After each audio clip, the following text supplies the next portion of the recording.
Hey, what's going on? How's everybody? Man, oh man. I'm back home. I was gone for about 5 days. 5 days away from the garden. As you can see, my daughter Feodora is not standing with the father. She's with family. She's home. She was home. She was here, and now she's visiting her mom out of state. Well, I was alerted. This is my first time coming outside this morning because I had to do a lot of catching up today. I had to do a lot of catching up on some artwork, some other studies I was into. It's my first time getting outside, but I was alerted. I was alerted by the lady that I should come out here and check the coop. And I smell it, and what do I see right in front of me? One of our babies. You see, this is what happens, and I'm highly upset. She let me know that there's only one more left.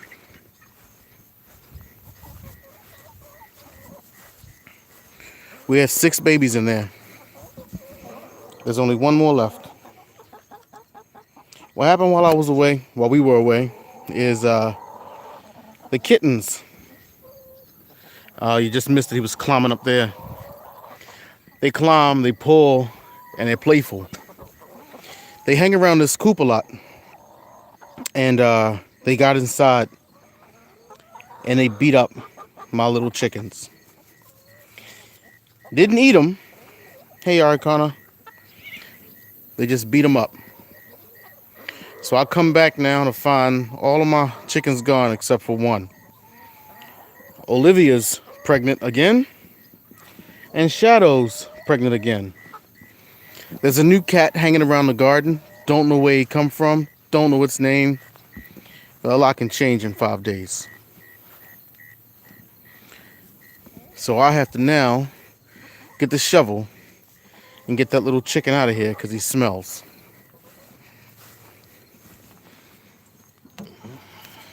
Then I'm going to come back and water the garden. While I was away, it was an amazing adventure. A multitude of things happened. I stayed in a hotel and had some good food. One of the reasons why I was out of town was not for pleasure, unfortunately. One of those reasons were to take Feodora to Baltimore, and that's where she is now. She was supposed to go back a day after I went, but since I had an emergency and important business to take care of in Baltimore anyway, I took her down there and we hung out in a hotel for one night. This girl was amazing. She did not want to go to sleep.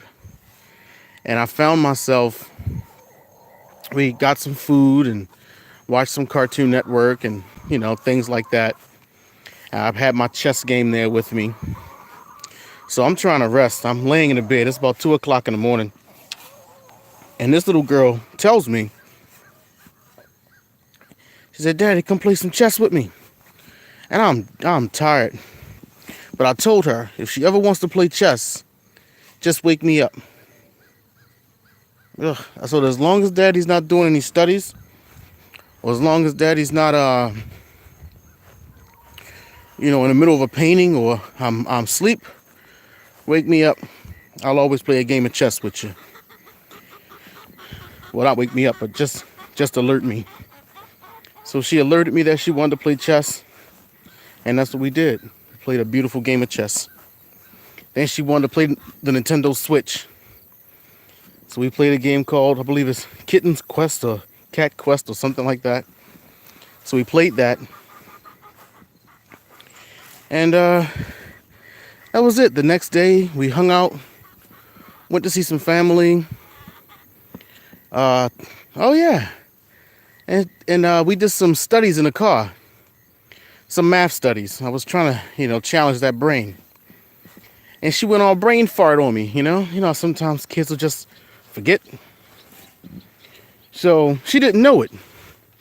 We were parked right outside of Chuck E. Cheese.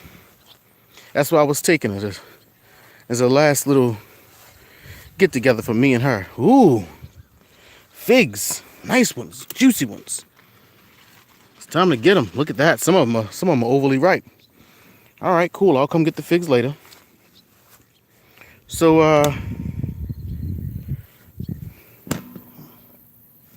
oh my goodness, I have fleas on my legs. Not a lot of them, but these cats have fleas. And I'm gonna talk about that in a second. So we she finally gets it together, and I'm telling her, I'm like, get it together, girl. You know this number, you know these math, you know this math, you know how to knock this out. So it takes her a second, but she builds it up, right? So I get a sheet of paper, and I'm gonna give you 4 questions. So I thought this was hilarious. And we don't call them problems, we call them, equations, because nothing's a problem unless you let it be. So I said, here we go. You go ahead, knock out these 4 equations. So I wrote 5 on there. And she looked at me and she said, Dad, I thought you wanted me to do 4. I said, oh, you want to keep running your mouth, huh? Whole time I knew what I was doing. So I took the paper and I wrote another equation on that for her. So she did it. She got them all right. And I looked at her and I let her know, you work hard, you play hard. You don't really get nothing in this world for free. Starting to establish that motif into her. And it's like, you understand? It's like, yeah. I'm like, don't give up. Because she was a little sad that she got a few of the answers wrong initially until we sat there and I started making that brain sweat. After that, she was knocking them out. And that's when I let her know, ooh, look at that down there. It looks good. Nice big old zucchini. So I opened the door. She hopped out because she's in the back seat. I'm in the front. Hopped out, gave me a hug.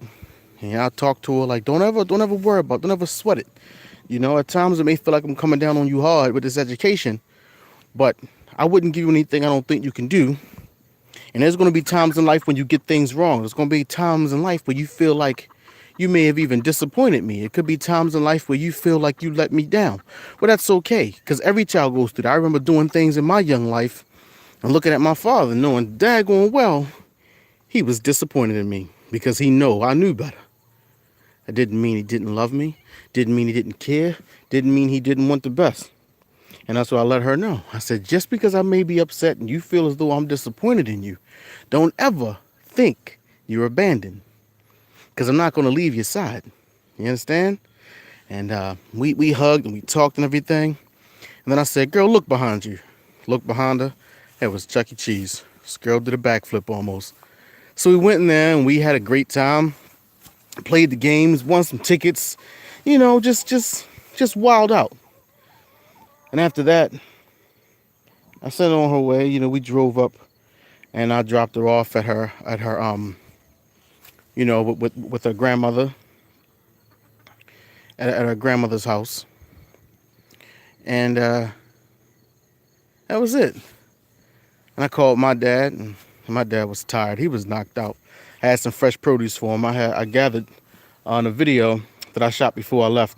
I gathered some peaches and I gathered some zucchini and some basil and some other herbs from my pop and a family over there. So we took all that stuff. We had a nice basket in the car, and I called. My dad was beat, boy. I heard in his voice, hello. I was like, hey, you tired? He was like, I just laid down. I'm upstairs in the bed. It was about 9:30. Grown folk time for sleep. Me, time to party. But I said, I wanted to come by. I brought my chess set. I want to see what I can do with you. He laughed, and he was out of it. I said, well, it's more important. You go ahead, you get your sleep.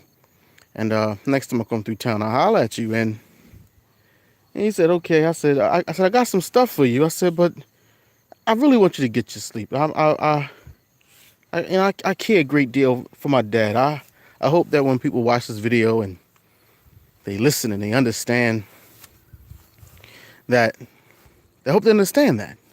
I care an extremely great deal for that man. So, with that being said,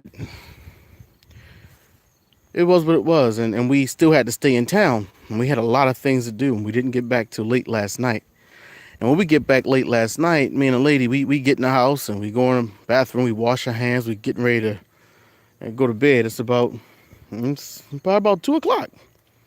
And we start hearing rumbling upstairs. First thing we did is we said, what you want to do? We went outside, we sat in the car, we called the cops. We in the car, now keep in mind, we tired. And she's like, I think somebody's upstairs in the house. And I sat there for a minute and I was like, there's no, but, and then she, she called the police. Police said they were on their way. I told her, I said, I don't think nobody's in the house. I said, I think that is. I said, that's the cats outside that know we're home and they're jumping and clinging onto the side of the windows.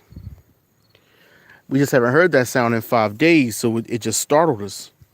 And she was like, you're right. So she called back to say, hey, I think I'm being hysterical, but it's actually just, look what I found. Right here. While I'm sitting here running my mouth, I found a pile of eggs. Oh my goodness, what is going on? All right, well, I gotta get down there and get those.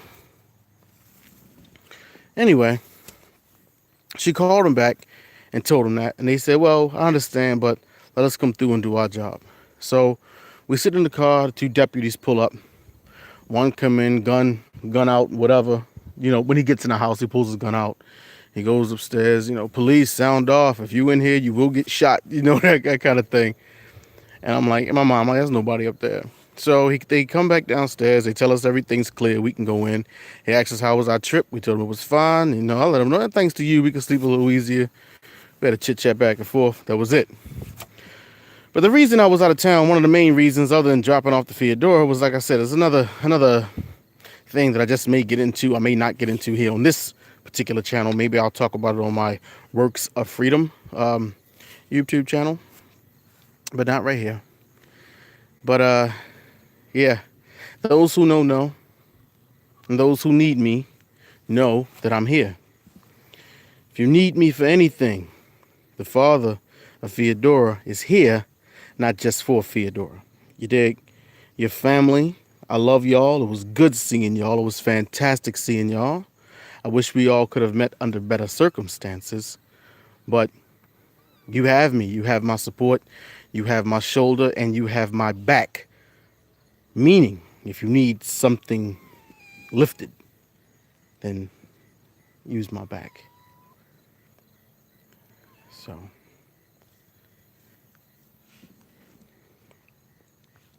but here, I'm back, and I'm gonna go ahead and water this garden. Maybe I'm just gonna milk this for a couple of some views and some hours and some time, because I have reached over 1,000 watch time hours, which is great. It's fantastic. Look at her, she's all lonely in there. And I've reached my over $500 sub. Hey baby, naughty cats. How'd they get in there? Well, the lady fixed it, but they pushed this open and they got under there and terrorized my little chickens. Look, see how this cat is doing? See, that's what they do. They mess with them. Oh, and that's what I want to say about the cats. We had some fleas in the home. The fleas are completely gone now. The problem remains with the cats. We have too many cats, and with Miss Prego over there, this can't be. Oh, and I walked backwards and stepped on a cat. See, it's too many. I love cats. I love cats more than dogs. I'm a cat person. But I can't have cats bringing fleas into my home. I'm not about that kind of life. And I come outside, and they're hopping on my legs. And then what happens, I walk back into the home, and I track them back in. I'm not about that life. I'm going to keep 2 cats, Melanin and Olive. And we're going to take him to the clinic and get him fixed. But the rest of them, I'm going to have to take them down and find them some good homes, because I can't do it. I'm sorry. Well, let me go ahead and water. Hey, Olive. That's Olive right there. Olive's a good boy. That's my buddy. If you wonder what these eggs are no good. These eggs I pulled out of the coop before we left. They were in there too long. We cleaned up in there. These have to go. So I'm just putting them in a bag and take them and drop them off. I can see the lawnmower man came by and he cut the lawn, which is cool.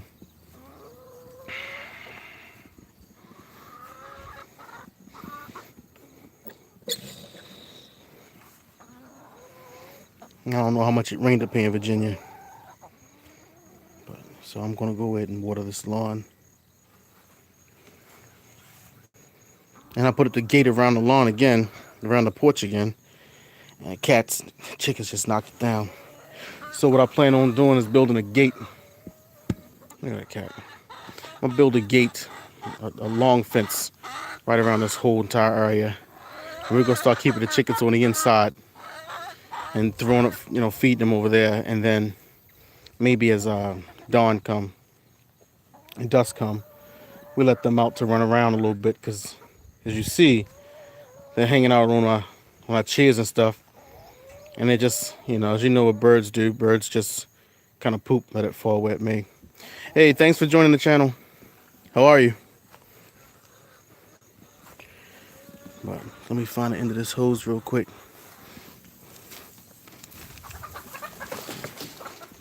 See, look at that. Crazy as they want to be. You good? That's what I like to hear. Stay good, man. Stay peaceful. Stay positive. I like to hear that. It's a lot going on. There's not too many positive, good people in the world right now. So when you say I'm good, despite on what's going on, it shows a lot. Yeah, no problem. That's what I do.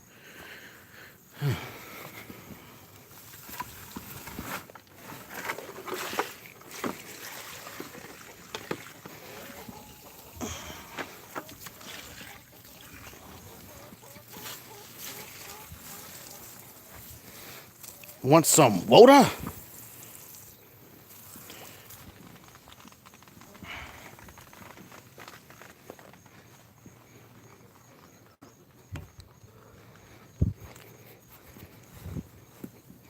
And one of the first things I notice in the morning when I wake up, whenever Feodora leaves my side, is how quiet the house is and just how lonely I've become. You know?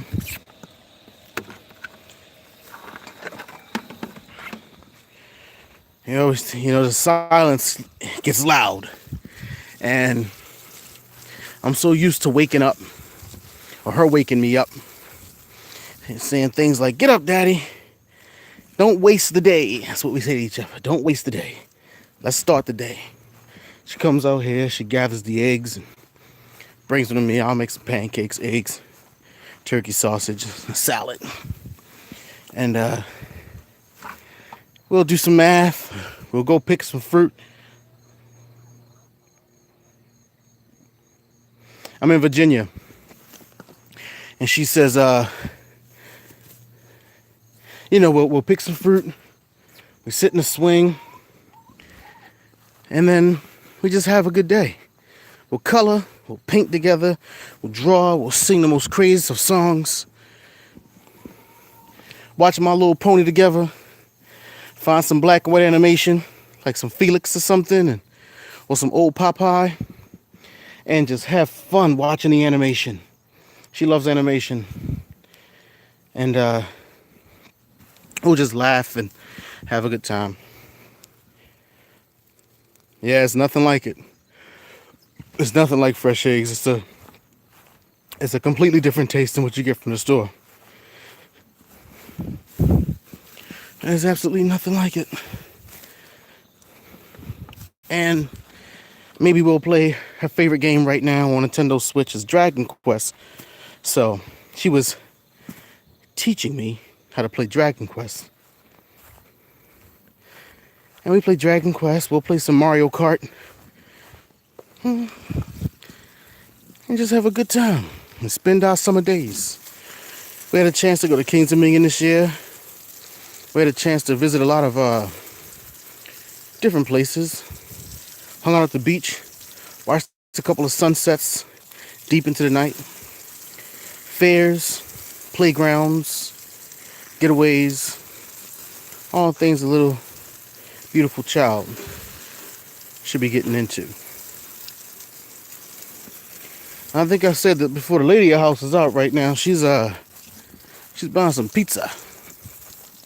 So we're going to chill tonight, and the plan is to watch The Purge.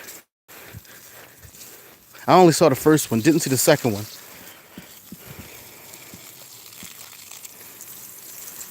Didn't see the second one, but a friend loaned us the third one, so we're just going to go ahead and watch that and just kick back and relax. Homeschooling, yes, homeschooling is the way to go when it comes to your child. I'm a firm believer in most parents work 8-hour days, right? Yeah, good. Most parents work 8-hour days. Kids go to school for 8 hours. You got to catch the bus or whatever you got to do to get there. Got to catch the bus, whatever you got to do to get back home. By the time you get back home, kid does a little bit of homework. The parent, father, mother, whoever has to cook. The child gets a few moments to just basically hop on their daddy's lap or hug their mom. Then you start eating dinner.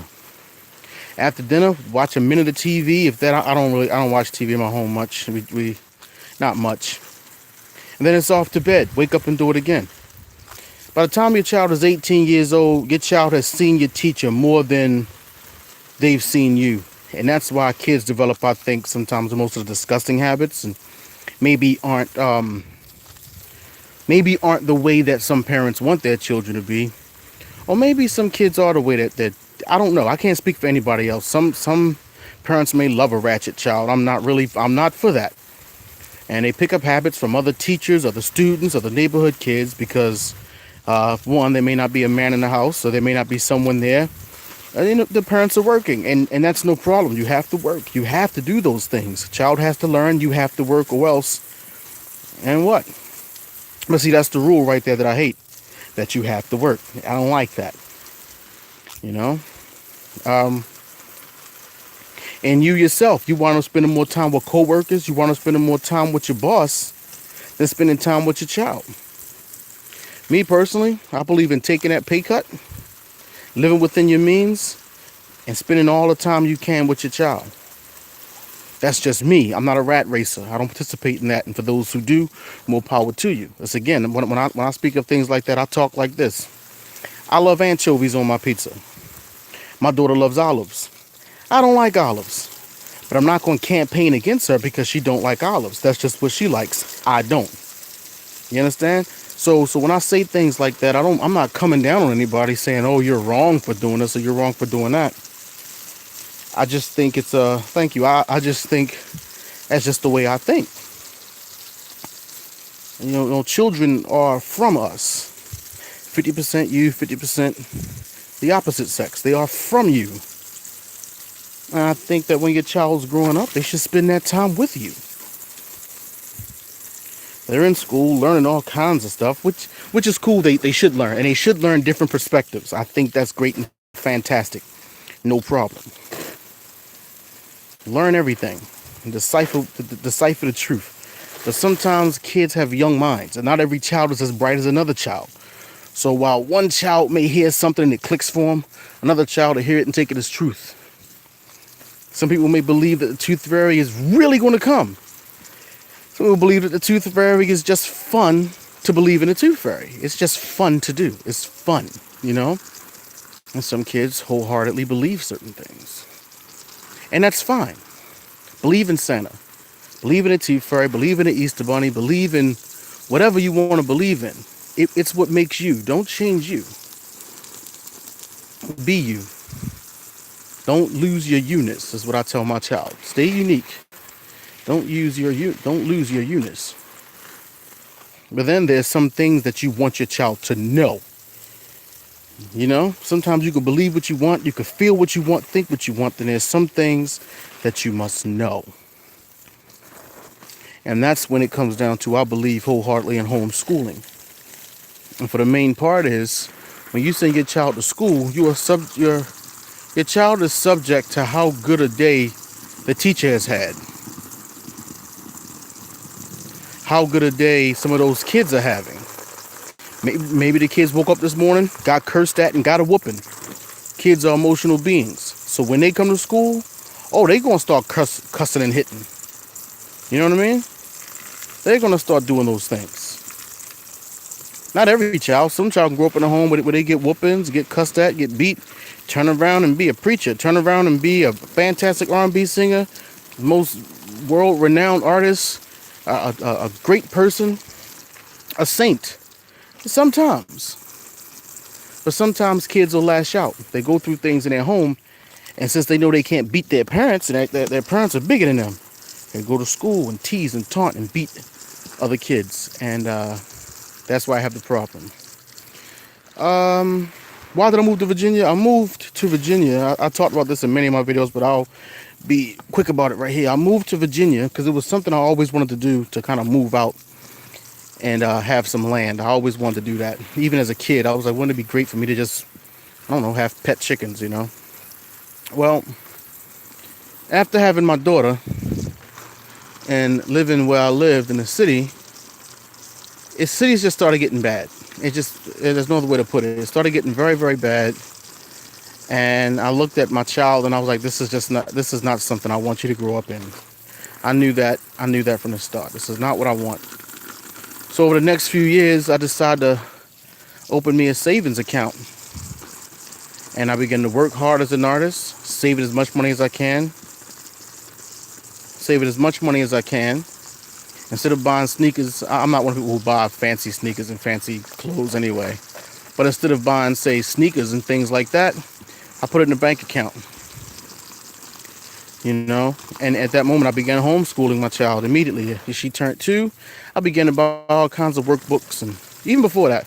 And I make my own workbooks. And I got a line of those coming soon. I'm working on some educational material that I'm going to put out very soon. But I would make work pages, buy little work pages, and things like that. And I would buy educational audio and DVD. We would sit there and go over the phonics and math and stuff together. I was teaching her multiplication and stuff by the time she was 2.5, 3 years old. I'm from Baltimore City. I was from Baltimore City. That's where I was born. That's where I grew up. I spent some time in Philadelphia. I was raised there somewhat too during my younger years. And when I was in Baltimore, I owned a couple of art galleries. So I did that, you know. And then we had the Freddie Gray situation and the Black Lives Matter situation, and it got very difficult. And I'm going to tell this story real quick, and then I'm going to probably leave it alone. And I've told the story before. One of the nights when there was a big uprising in the city and there was a protest going on, they were marching up and down where my gallery was located. My gallery was at the bottom, and I lived over top of it. Fear of having my gallery maybe destroyed or something like that. Now, it was just me and my daughter. We were upstairs, and she was on a floor playing with some cars. It was a late night. She wasn't asleep. So on the floor playing with some dolls, some cars, or something like that. And I was watching the news. And I watching the news, and I can hear the protest outside my window. And I was looking at my daughter, just thinking, I don't want you here anymore. I told myself that by the time she was a certain age, by the time I was a certain age, I wanted to try buying a home and living a more calm, quiet lifestyle, because I lived a very hectic, loud lifestyle at one point in my life. And I wanted to try something different, and I wanted her to have that, because I know the things that peace can bring. So I held her, gave her a kiss on the forehead, and I placed her on the bed. I said, Daddy will be right back. I ran downstairs, opened my drawer, looked in, I got a Sharpie. Reached in my printer and grabbed a white sheet of paper, and I wrote Black Owned on it. Took some Scotch tape, took it outside, hung it on my door. My door was glass. You could look inside and see the artwork. And hung it on my door. And it's the fact that I had to do that, you know. And it just, after that, I was already done. There's nothing wrong with Baltimore per se. We all outgrow things, whether it's an ex-girlfriend, whether it's a pair of jeans. We all outgrow things. And I just think I've outgrew that city. And as an artist, I had to travel, I had to move around, I had to find a new piece, new inspiration, so I can keep creating, painting, drawing, and all that good stuff. I needed a new fan base. I needed just a new environment for myself, and most of all, I owe it to my daughter.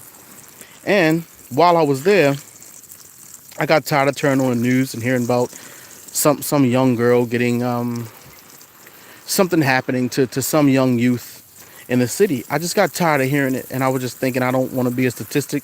I don't want to be a victim. Now, with that being said, when I would talk to people about this particular situation, their response would be, "Man, you don't understand. People, bad stuff can happen everywhere. Just because you move, that don't mean that blanky blank can't happen." And I would think, well, true. You can also get cancer and not smoke. So what are you saying? Why escalate it? You see what I'm saying? Why escalate it? Bad stuff can happen all the time. You can get struck by lightning by walking down the street. But why walk down the street with a metal rod? Why? That's my response to stuff like that. Bad things happen every day. I understand that. But as a protector and as a shepherd, what you try to do is minimize the chances and the likelihood of that happening. And any father who's a father understands what I'm talking about. And any mother who's a mother knows what I'm talking about. I'm not talking about someone who has a kid.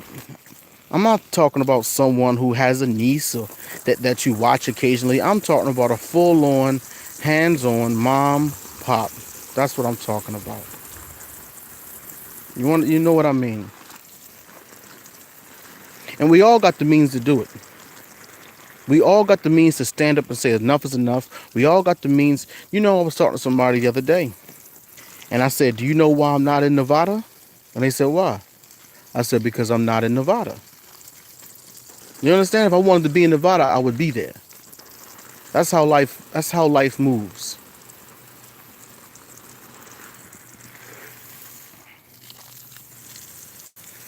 So when someone says I have no choice, well, they better be incarcerated. That's how I feel. You always got a choice. You have a choice. You don't know it. It may not feel like you do sometimes.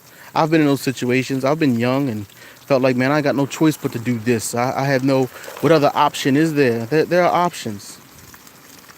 You get tired of seeing the same things. You get tired of smelling the same things. You get tired of eating the same things.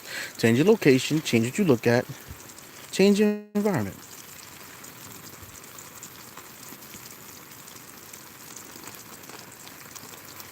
My child Cookie was about 3 years old, Feodora, and we were watching TV.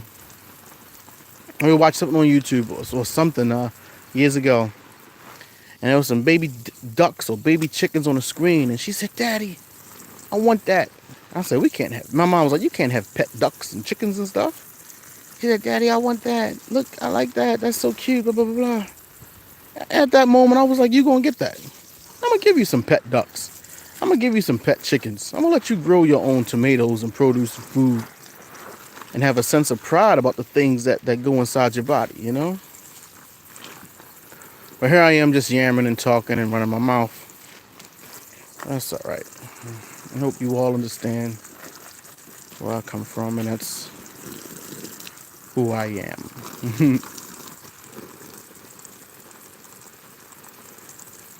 It was good talking to y'all. And looking at this car, I just pray and hope my daughter is well taken care of, well fed, and loved. I'm out of here, ladies and gentlemen, germs and worms. This has been the father of Feodora, and I want to thank you all for rocking with the best. Do something positive. Hug someone, love someone, plant a seed. It takes nothing, absolutely nothing, to show someone you care. And as always, peace from the Garden of Feodora.